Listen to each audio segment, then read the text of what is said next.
Hello everyone who has come and listened. I am Jay. Today I would like to tell you a story. Donald Trump and an inspirational story. A forgotten farmer, a bold confrontation, and a promise that changed everything. Please listen. The unexpected letter. A call for help or a challenge? Ethan Carter sat at his worn wooden kitchen table, pen in hand, staring at the blank sheet of paper in front of him. He had thought about writing this letter for weeks, but every time he started, doubt crept in. Would the President of the United States even read a letter from a struggling farmer in Jackson, Iowa? Probably not. But something in him refused to let it go. With a deep breath, he pressed the pen to the paper. Mr. President, you say you stand for America. Come see the part of America that's being left behind. He didn't sugarcoat the rest. He wrote about how his family, once proud landowners for 4 generations, was barely holding on. How corporate giants were buying up farmland, squeezing out small farmers like him. How banks refused to lend, treating independent farmers as high-risk investments, while billion-dollar companies got government bailouts. When he finished, he folded the letter and slipped it into an envelope, sealing it with a firm press of his fingers. He didn't expect a response. Maybe some intern in Washington would skim it before tossing it in the trash. Weeks passed, and Ethan forgot about it. Until one evening, as he was fixing the tractor under the fading light, his phone rang. The number was blocked. He hesitated, then answered. A voice on the other end was crisp, direct. Ethan Carter? This is the White House. The President wants to meet you. Ethan's hands tightened around the phone. His heart pounded. This wasn't just a letter anymore. This was real. The arrival. A clash of power and struggle. The morning air was thick with humidity as Ethan Carter stood at the edge of his farmland, his arms crossed, his jaw tight. The dust kicked up in the distance as the unmistakable sound of a motorcade approached. It was real. The President of the United States was actually coming. All around him, neighbors had gathered, standing by their trucks and leaning against fence posts, watching with a mix of awe and suspicion. Some held their breath, others whispered among themselves. The government didn't come to places like Jackson, Iowa, not unless it was to collect taxes or foreclose on land. Ethan's wife, Sarah, placed a hand on his arm. "You ready for this?" she asked. Ethan exhaled sharply. "Does it matter?" Then the first black SUV rolled in, its tinted windows reflecting the golden fields. Then another, and another. Secret Service agents stepped out first, their eyes scanning the land as if a threat could emerge from behind the rows of corn.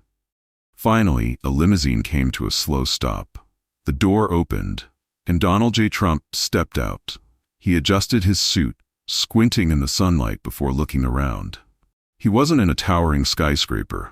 There were no bright city lights, no cameras flashing, no adoring rally crowds. This was the heart of America, and it was struggling.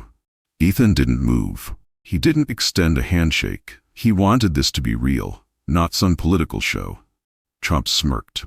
He was used to people either being starstruck or hostile. This farmer was neither. "Mr. Carter," Trump said, nodding. Ethan tipped his chin up. "Mr. President." A brief silence settled between them, heavy and thick. "You wrote me a letter," Trump said, his voice steady. Ethan nodded. "Yeah, and I didn't expect you to answer it." Trump tucked his hands into his pockets. "I don't ignore the backbone of America," Ethan scoffed. "That's so? Because, from where I'm standing, politicians have been ignoring us for decades." Sarah's fingers tightened around Ethan's arm, a silent warning to not push too hard too fast. But Ethan wasn't backing down. Trump's smirk faded slightly. The tension between them wasn't just political, it was personal. Ethan took a step forward. "Mr. President, I won't waste your time with pleasantries. We're barely hanging on. Corporate farms are eating up small guys like me. We fight for fair prices, but we lose every time. Banks treat us like dirt, and when disaster hits, we get left in the dust. So tell me, are you here to actually listen, or is this just another photo op?" The crowd shifted uncomfortably. Some gasped at the bluntness. Secret Service agents tensed, their eyes flicking between the two men. Trump didn't flinch. Instead, He crossed his arms, meeting Ethan's gaze head-on. "You think I flew all the way out here just to waste time?" Ethan's eyes darkened. Wouldn't be the first time a politician has. The tension crackled like a storm about to break. For a long moment, no one spoke. The agents held their breath. Sarah looked like she was about to step in, but before she could, Trump smirked again. "I like you," he said, voice low but steady.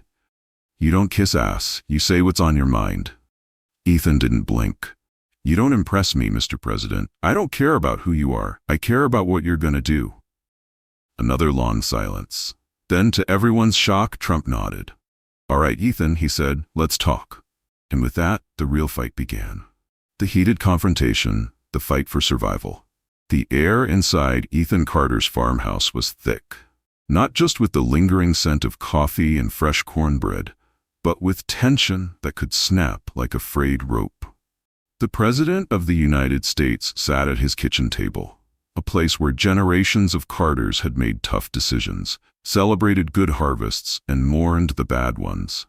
But never had someone this powerful been here. Sarah poured Trump a cup of coffee, her hands steady, but her eyes searching. Ethan didn't sit. He stood near the fridge, arms crossed, his posture rigid. He wasn't interested in small talk. He wasn't interested in shaking hands or trading pleasantries. Trump took a slow sip, then glanced at the walls. Photos of Ethan's father and grandfather hung there, men who had worked this land long before corporate giants tried to steal it from under them. His eyes flicked back to Ethan. "All right," Trump said, setting the cup down. "You say farmers are struggling. What do you want from me?" Ethan exhaled through his nose, his jaw tight. Not handouts, not pity, just a fighting chance. Right now, we don't have one. Trump leaned back. "You think I haven't done more for farmers than any other president? I've cut regulations, pushed for better trade deals." "Then why am I still drowning?" Ethan snapped. The room went silent. Even the Secret Service agents at the door shifted uncomfortably. Trump studied him, unfazed. "That's capitalism, Ethan. The strongest survive." Ethan scoffed, his frustration boiling over. He slammed his calloused hand onto the table, making Sarah flinch. "No, Mr. President, that's corruption. There's a difference between competition and being crushed." Trump's expression didn't change, but his fingers tapped against the table. "You don't think I know business? I think you know big business, but small farmers like me? We're not your billion-dollar developers. We don't get bailouts when we're drowning. Banks treat us like risks while corporations get a free pass. The system is rigged, and you know it." Trump's smirk faltered. He didn't like being challenged, but Ethan wasn't some politician trying to score points. He was a man fighting for survival. Sarah broke the silence, her voice softer but firm. "Mr. President, do you know what it's like to grow food for thousands but not always afford enough for your own table?" Trump's gaze flickered to her. She slid a plate in front of him. Homemade cornbread, mashed potatoes, fresh greens, the same food they sold at local markets, the same food that barely brought in enough to pay their bills. "Go ahead," she said. "Taste what struggling America really is." Trump picked up a fork and took a bite. It was good. Damn good. Ethan leaned in, his voice quieter now, but filled with something deeper. Pain, frustration, exhaustion. "You ask what I want? I want you to understand us. I want you to see that when we fail, America's food supply fails. You think this is just about my farm? It's not. It's about every small farmer trying to hold on while corporate giants swallow them whole." Trump chewed thoughtfully, then set down his fork.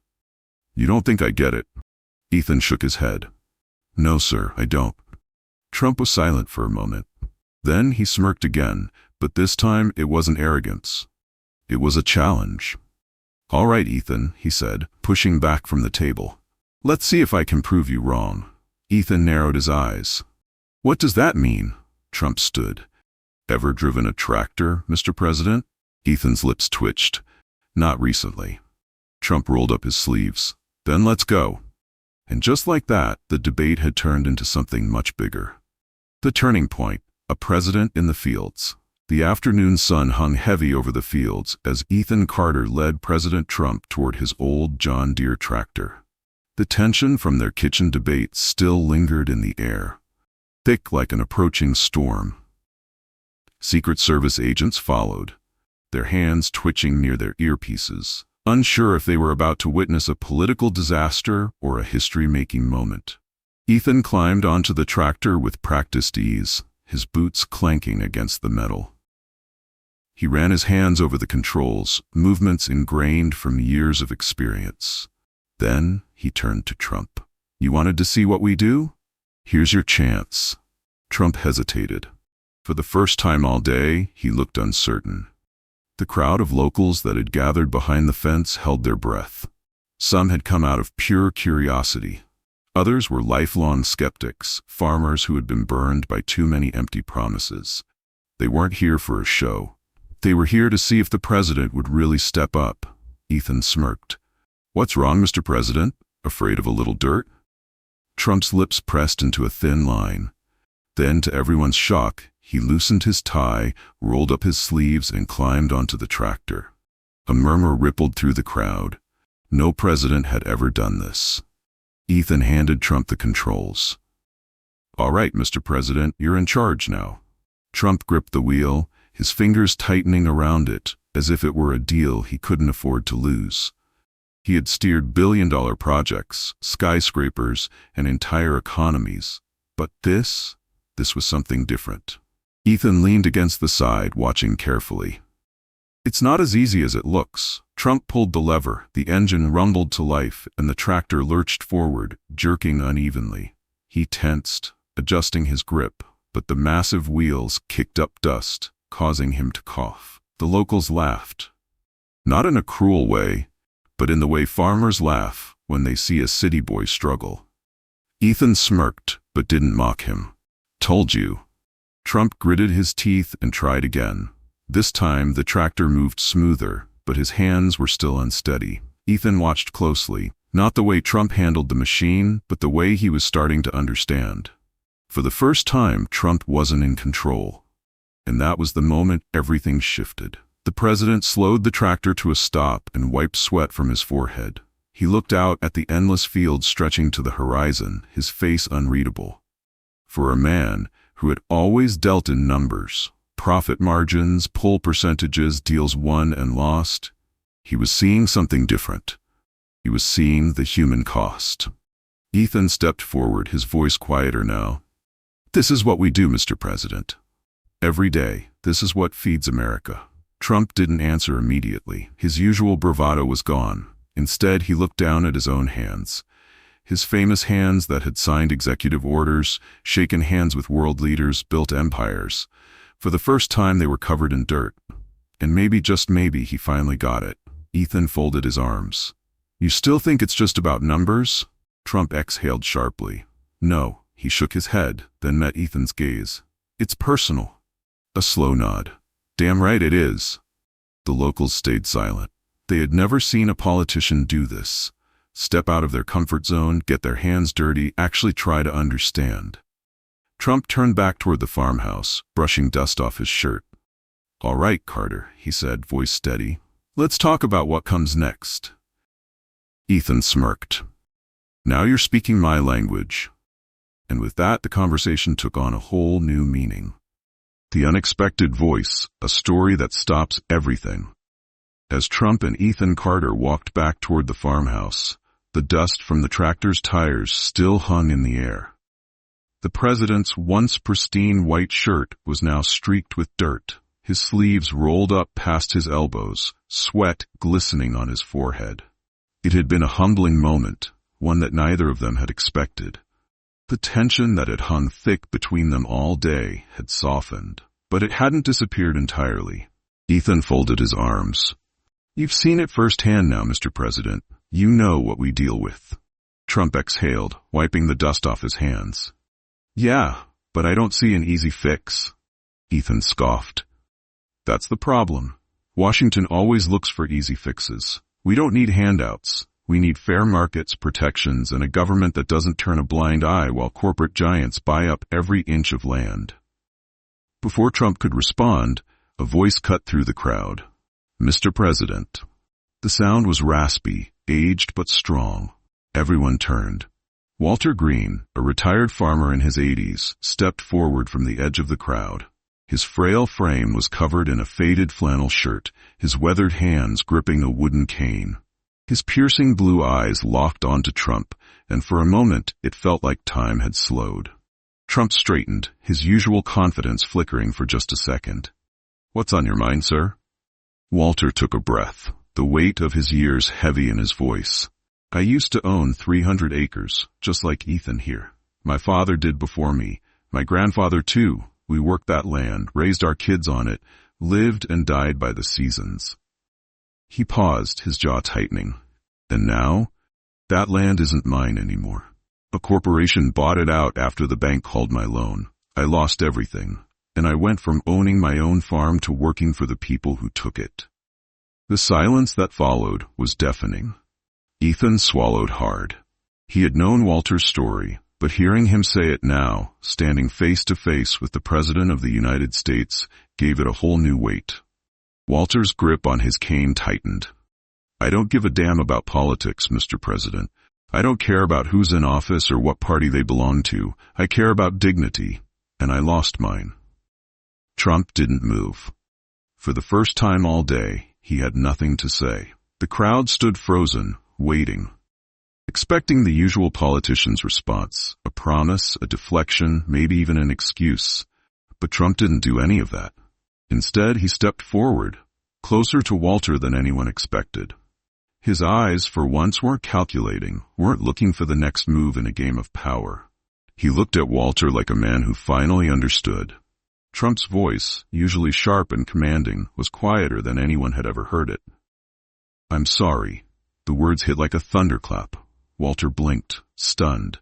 No one in power had ever said that to him. Ethan inhaled sharply. Even the Secret Service agents glanced at each other, unsure if they had just witnessed history. Trump nodded slowly, as if making a promise to himself. Then, with renewed purpose, he turned back to Ethan. "We fix this." Ethan's stomach tightened. "How?" Trump exhaled. "We start now." And just like that, everything changed. The late-night talk, when politics becomes personal. The sun had long dipped below the horizon, casting long shadows over the Carter farmhouse. The fields, bathed in moonlight, stretched endlessly into the distance, silent witnesses to generations of sweat, struggle, and survival. Ethan Carter sat on the porch steps, staring out at the land that had been in his family for over 100 years. He had spent his entire life fighting for it. But for the first time, he wasn't sure if it was a battle he could still win. Beside him, President Trump leaned back in the old wooden rocking chair, one leg crossed over the other, deep in thought.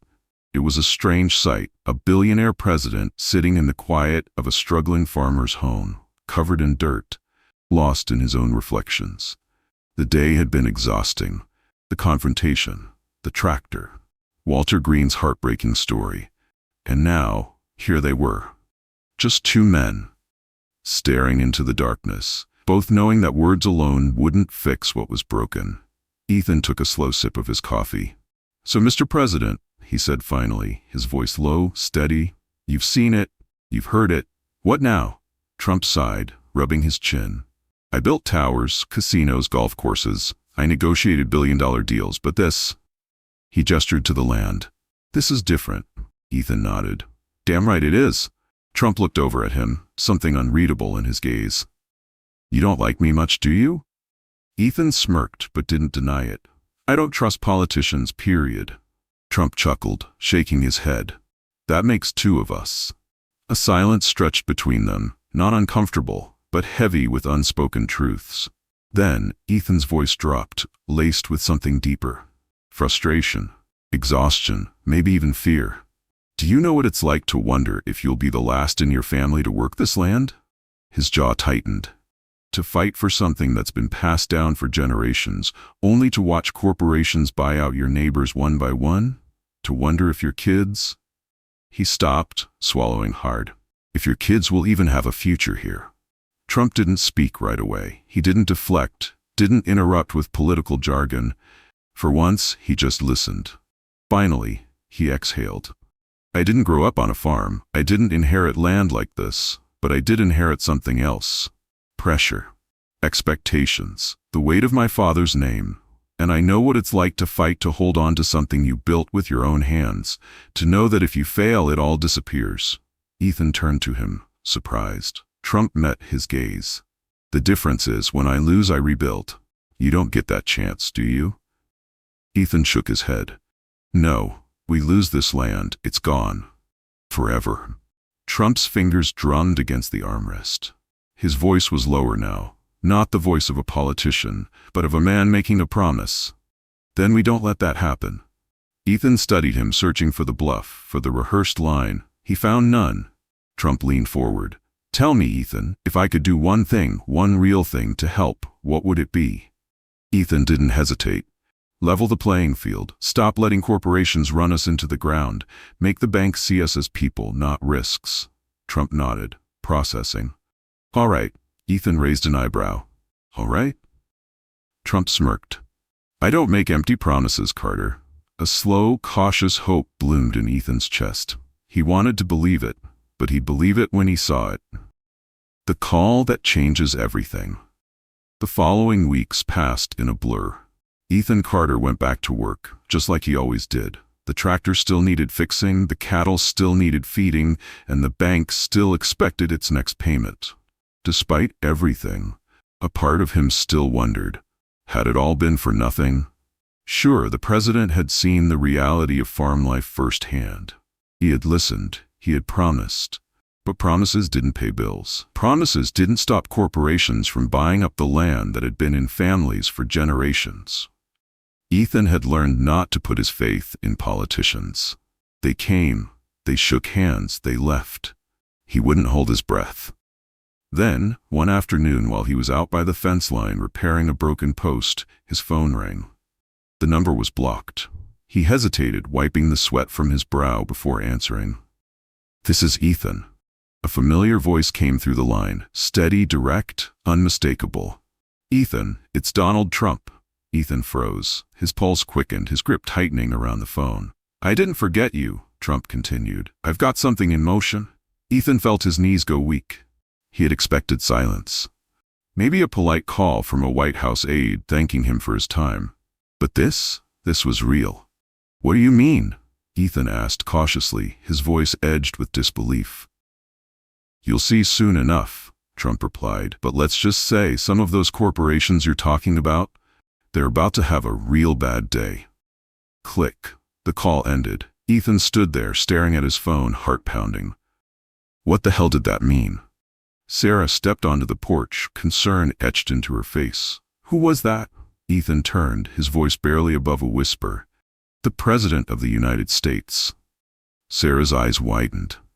And? Ethan shook his head, still trying to process it. I think something big is coming.